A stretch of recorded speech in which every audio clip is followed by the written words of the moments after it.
अस्सलाम वालेकुम एवरीवन। उम्मीद करता हूँ आप सब लोग खैरियत से होंगे, एग्जाम की बहुत अच्छी तैयारी कर रहे होंगे। चैप्टर नंबर 4 है फर्स्ट ईयर फिजिक्स का, वर्क एंड एनर्जी के नाम से। एनुअल एग्जाम 2025 के according important short question, long question, numericals, examples, ये तमाम बोर्ड के लिए आपको बता रहे जा रहे हैं। तो स्टार्ट करते हैं। पहला लॉन्ग क्वेश्चन जो है, what is gravitational field? Prove that work done in a gravitational field is independent of path followed by the body. ये बहुत इंपॉर्टेंट लॉन्ग क्वेश्चन और बहुत ज्यादा आता है।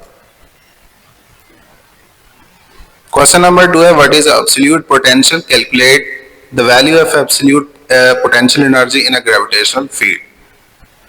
Question number 3 है, define escape velocity and drive an expression for escape velocity and calculate its value on Earth surface. तो ये आपने एब्सोल्यूट पोटेंशियल वाले से ही आगे सॉल्व होता है, तो इसको बड़े अच्छे से लिखिएगा। अगर हो सके तो डायग्राम इसकी भी बना दें। वर्क एंड एनर्जी का फोर्थ क्वेश्चन इंपॉर्टेंट जो है, discuss inter conversion of potential energy and kinetic energy. बहुत इंपॉर्टेंट क्वेश्चन और बहुत ज्यादा ये क्वेश्चन आता होता है। सबसे ज्यादा इस चैप्टर में लाहौर बोर्ड के अंदर दो क्वेश्चन आते हैं, एक तो work done by gravitational field है, दूसरा ये वाला है, discuss inter conversion of potential energy and kinetic energy.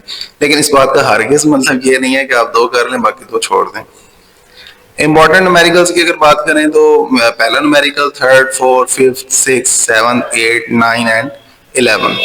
और ये पहले भी मैंने बताया कि ये न्यूमेरिकल सिर्फ किसी एक बोर्ड के लिए नहीं है, तमाम बोर्ड के हवाले से।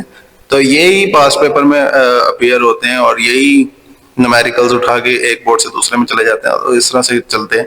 तो लिहाजा ये तमाम करिएगा।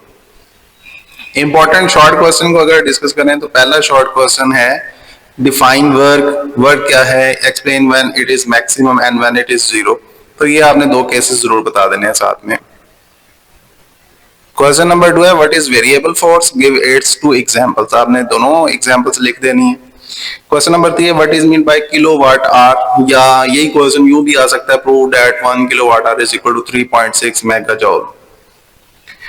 देन जी, prove the relation between force and velocity. ये क्वेश्चन इस तरह से भी आ सकता है, या फिर वो आपको करेगा show that P is equal to F dot V। ये क्वेश्चन एक ही है, तो दो तरह से आता है, तो दोनों तरह से मैंने लिख दिया हुआ है।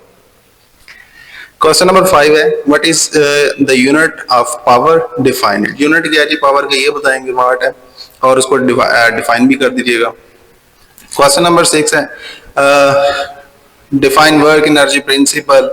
आपको डिफाइन भी करवा सकता है या डायरेक्ट आपसे कहता है कि show that a relation between work and energy, या वर्क डन या change in work is equal to change in kinetic energy is equal to work. ये क्वेश्चन इस तरह से भी आ सकता है। क्वेश्चन नंबर 7 है, define absolute gravitational potential energy, also write down it's relation. तो ये आपने सॉल्व कर देना है। क्वेश्चन नंबर 8 है, what does negative sign show in the expression U is equal to -G(m)m over r? Absolute gravitational potential का जहां भी ये फाइनल इक्वेशन निकालते हैं ना, वहां पे नेगेटिव साइन का भी जिक्र किया हुआ है, तो ये वहां से क्वेश्चन है।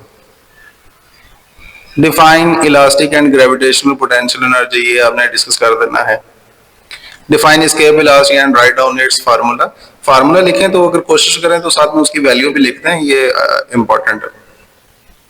उसके बाद question number 11, differentiate between conservative and non conservative field force. Then जी, what is solar constant? Give two uses of solar energy. Write two merits and demerits of solar energy. Merit या demerit का मतलब ये है कि आपने advantages और disadvantages बताने हैं। Differentiate between geyser and aquifer. ये दो at the end of the theory beam के अंदर जाकर चैप्टर 4 के क्वेश्चन आता है।